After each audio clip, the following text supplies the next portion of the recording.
بسم الله الرحمن الرحيم. النهارده ان شاء الله هنعمل مع بعض دبابيس فراخ.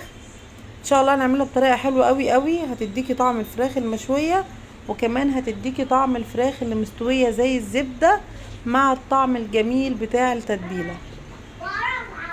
هنبدا مع بعض كده ان شاء الله. دي دبابيس فراخ، هتجيبي اي كميه انت عايزاها. هستخدم معاها طبعا ملح، فلفل اسمر، كزبره مطحونه ناشفه، وهستخدم معاها كمان كاري، وكمان في ورق لوري، وطبعا طماطم، ده بقدونس، ليمون، بصل. طبعا مش هستخدم الكمية دي كلها. وكمان هستخدم زي ما احنا شايفين كده شطة خضرة، اللي هي قرون الشطة الخضرة. يلا بقى كده نبدأ مع بعض. طبعا الدبابيس متنضفة ومغسولة تمام التمام.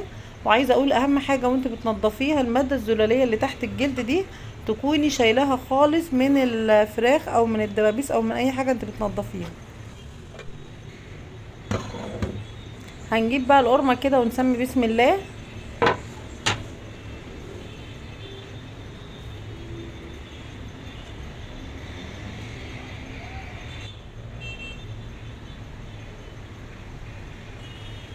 انا هقطع بصلتين قطع صغيرة.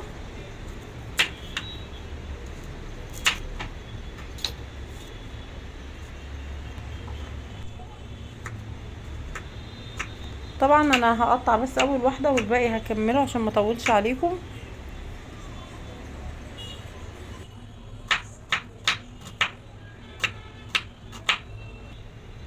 وهجيب طماطم برضو واقطعها كده قطع كبيرة. طبعا مش هحتاج ان انا اقطعها قطع صغيرة. والبصة بس اللي انا قطعته قطع صغيرة، وهقول لكم ليه انا قطعته قطع صغيرة كده.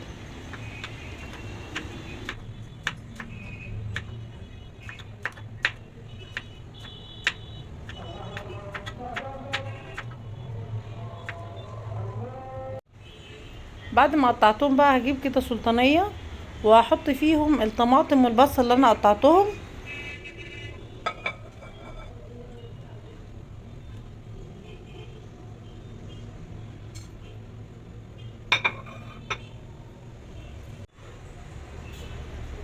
وهجيب ليمون، وانا هستخدم بس ليمونة واحدة، والتانية هخليها علشان هستخدمها لان هعمل سلطة ان شاء الله، فهخليها للسلطة. هعصر بس ليمونة واحدة على البصل اللي انا قطعته والطماطم. زي ما انا قلت لكم دول بصلتين، وقطعت طماطم زي ما احنا شايفين كده. ودول بهارات، ملح وفلفل اسمر وكزبرة وكاري. انا حطيتهم طبعا على الطماطم والبصل، وطبعا عصرت عليهم ليمونة وقلبتهم كده مع بعض. هفرمهم بقى كلهم مع بعض كده في الخلاط وارجع لكم تاني.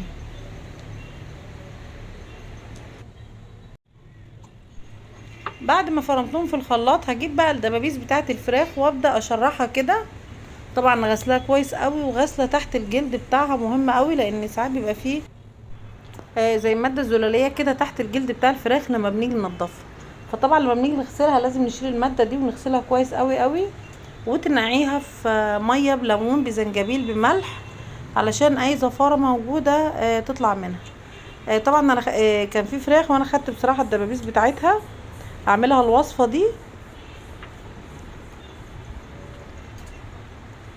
والجزء التاني هعمله بطريقة تانية، بس انا قلت اصور معاكم الدبابيس علشان الطريقة بتاعتها حلوة قوي، وكمان بتبقى ما شاء الله دايما لحم الوراك بتاع الفراخ بيبقى طعم عن لحمة الصدر.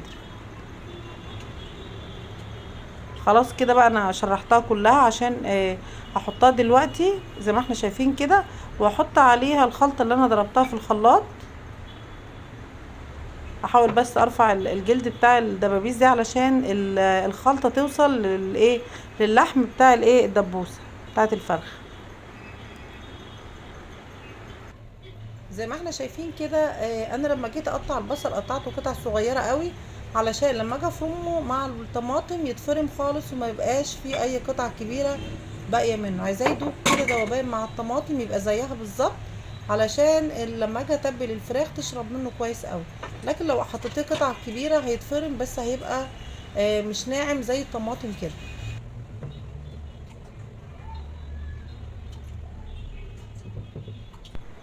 هسيبها في التتبيله دي كده لمده ساعه او 2. بعد بقى ما تسيبناها اتبلت كده في التتبيله وشربت منها، هحط كده ايه معلقه سمنه في الطاسه. الغمق في السمنه دي سمنه بلدي كانت متسيحه، ودي مرته فيها، كان يعني بقايا مرته يعني زي ما احنا شايفين كده. هسيبها بقى تسخن على النار،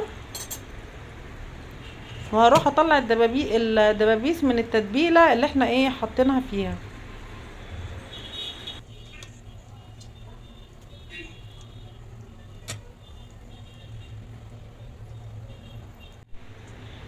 هجيب طبق بقى كده واطلع الدبابيس كده زي ما احنا شايفين. احاول على قد ما اقدر ايه اخفف منها التتبيله،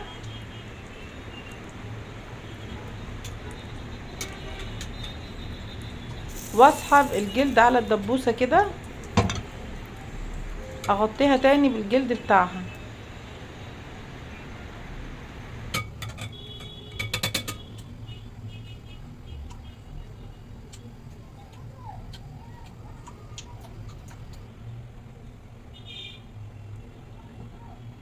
زي ما احنا شايفين كده الطاسه سخنت جامد.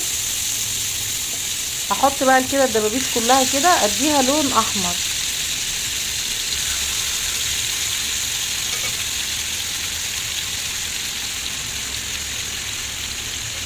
دايما لما تحط اي حاجه عشان تديها صدمه تكون الطاسه سخنه قوي، في نفس الوقت ما تقلبهاش غير لما تاخد لون، لان انت لو فضلت تقلبي وهي لسه ما خدتش اي لون هتلاقيها نزلت الميه اللي فيها. فلما تحط اي حاجه تاخد صدمه على النار ما تقلبهاش خالص، وكمان تعلي عليها النار. شايفين طبعا التتبيله بتاعت الطماطم دي اللي كانت محطوطه في الدبابيس هتدي لون غامق في الطاسه. بصوا انا حمرتها ازاي، شايفين؟ ما تقلقيش خالص، هي ايه يعني دي احمرت شويه بس ما فيش اي مشكله خالص، ده كده كمان احسن. هقول لكم ليه. يعني انا بحاول احمرها على قد ما اقدر.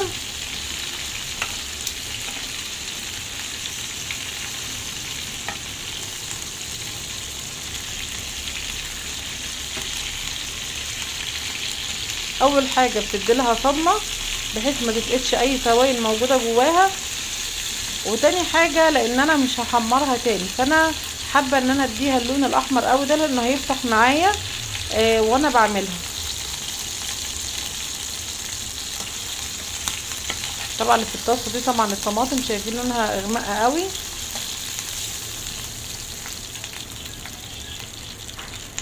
هقوم جايبه بقى الخلطه اللي انا كنت متبله فيها الفراخ الدبابيس، واقوم حطاها في نفس الطاسه اللي انا حمرت فيها. طبعا زي ما احنا شايفين كده انا مش هقلب جامد علشان انا مش عايزه الاسمر اللي في الطاسه ده يطلع معايا.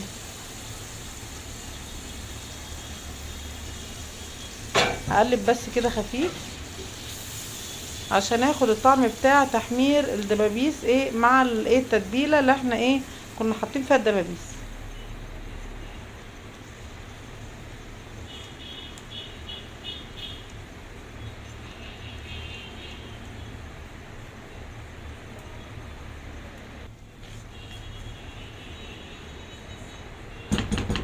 هسيبها بقى على النار كده لحد ما ابدا احس ان هي بدات تتسبك معايا. بعد بقى ما الخلطه خدت غلوتين كده على النار، هشيلها بقى من الطاسه دي واحط طاسه جديده خالص، وهحط فيها شويه زيت صغيرين، وبعدين هنزل بيهم بالخلطه اللي كانت على النار دلوقتي. هنزل فيها الخلطه اهي شايفين؟ عايزه اقول لكم الريحه بتاعتها فظيعه تحفه. هبدا بقى احط الدبابيس بتاعت ايه الفراخ. شايفين اللون بتاعها؟ عايزه اقول لكم ان انا قصده ان انا اخلي فيها اللسعه دي في الجلد بتاعها.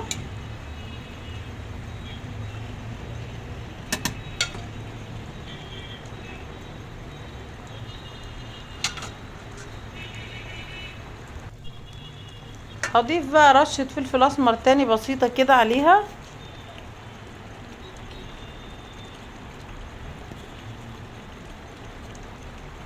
وهحط فيها ورق لوري.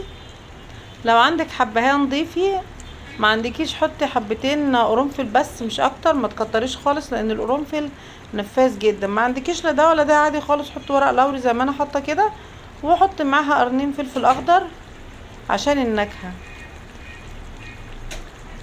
وبعدين هغطي عليها بقى وابدا زي ما احنا شايفين كده الطماطم بتغلي، واسيبها تستوي براحتها خالص. كده خلاص قربت تبقى زي ما انا عايزاها تستوي تمام وتبقى زي الزبده كده. هقوم جايبه البقدونس زي ما احنا شايفين كده واقطعه قطع صغيره قوي.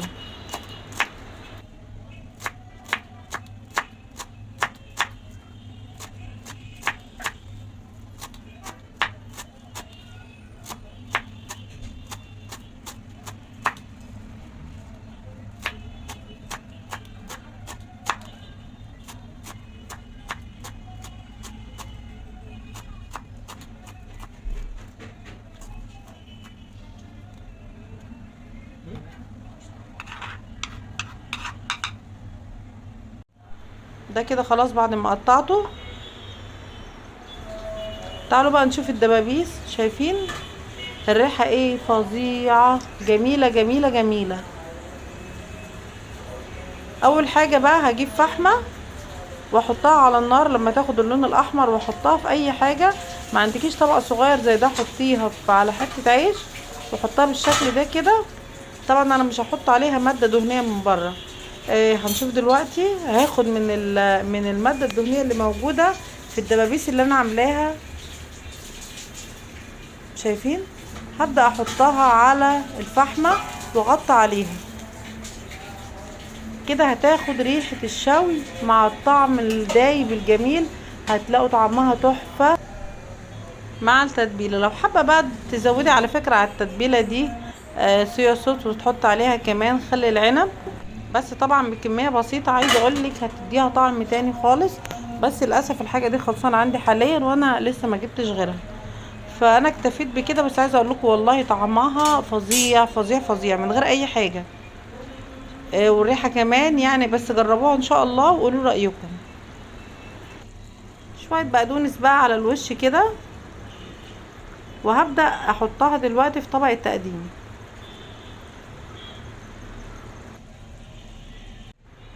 يلا بقى نحط مع بعض كده في الطبق. عايزه اقول لكم يا جماعه الريحه فظيعه فظيعه فظيعه. البصل كمان لما بتفرميه وتحطيه على الحاجه، اللحوم بالذات بتشرب منه قوي، بتشرب من طعم البصل، فبيديها طعم تاني خالص عكس ما تكوني مقطعاه قطع سليمه.